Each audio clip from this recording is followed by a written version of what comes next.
কিছু হাদিস আছে, হাদিসটা হলো হাদিসুন নেসা। হাদিসুন নেসা বুঝেন? এগুলো আমাদের মা চাষিদের মধ্যে প্রচলিত আছে, কোরআন হাদিসে এগুলোর কোনো অস্তিত্ব। এটা হলো এরকম একটা হাদিস যে ঘর ঝাড়ু দেওয়া ছাড়া কাউকে কিছু দেওয়া যাবে না। এগুলোর পিছনে বিভিন্ন ভিন্ন ধর্মী মানুষদের বিশ্বাস আছে, কাজ করে। এরকম আরো অনেক কিছু আছে, কিছু জাল হাদিস আমি চিন্তা করছি এগুলো নিয়ে। এগুলো কেন বানাইছে, কারা বানাইছে? সৎ উদ্দেশ্যে কিছু জাল হাদিস বানাইছে। সৎ উদ্দেশ্যে জাল হাদিস বানাইলেও সেটা অসৎ কাজ, হারাম কাজ। যেমন রাতে নখ কাটলে কি হয়? রাতে নখ কাটলে ওই যে নখকুনি হয়, বাচ্চা বলছে, দেখছেন?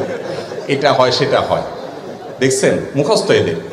আচ্ছা, রাতে নখ কাটলে কোরআন হাদিসে কোথাও নিষেধ নাই, আপনি রাতে কাটেন, দিনে কাটেন। এটা আমার মনে হয় কোনো সময় মুরব্বীরা চিন্তা করছে, পোলাপান রাতে নখ কাটতে গেলে অন্ধকারের মধ্যে, তখন হারিকানে মেমবাতিতে আপনার চেরাগের আলোতে, কি আর আলো থাকে, কাটতে গেলে হাত টাত কাটতে পারে। এই জন্য হয়তো পোলাপানের একটা হাদিস বানাই দিছে আর যে রাতে নখ কাটলে এটা হয়, যাতে দিনে কাটে। বাবা, এটা তখন হয়তো ঠিক ছিল, আলো ছিল না, ফকফকা আলো, দিনের চাইতে বেশি আলো, কারোর যদি সুবিধা হয় সে কাটবে, কোনো অসুবিধা নাই। একইভাবে দেখবেন যে আপনার অনেকে বলে, হুজুর শুনছি বই খোলা রাখলে, পড়ার বই খোলা রাখলে শয়তান পড়ে ফেলে। তা আমি বলি, শয়তান পড়ে ফেললে ভালো তো, এটা মানুষ হয়ে গেলে তো ভালো। যদিও শয়তান পড়ে শয়তানই করবে।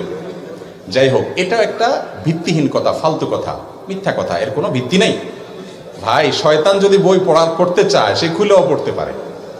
আর শয়তান, সে তার জন্ম হয়েছে কত আগে, তার সব মুখস্থ, আপনার বই পড়ার দরকার নাই তো, সে তো পরীক্ষা দিবে না।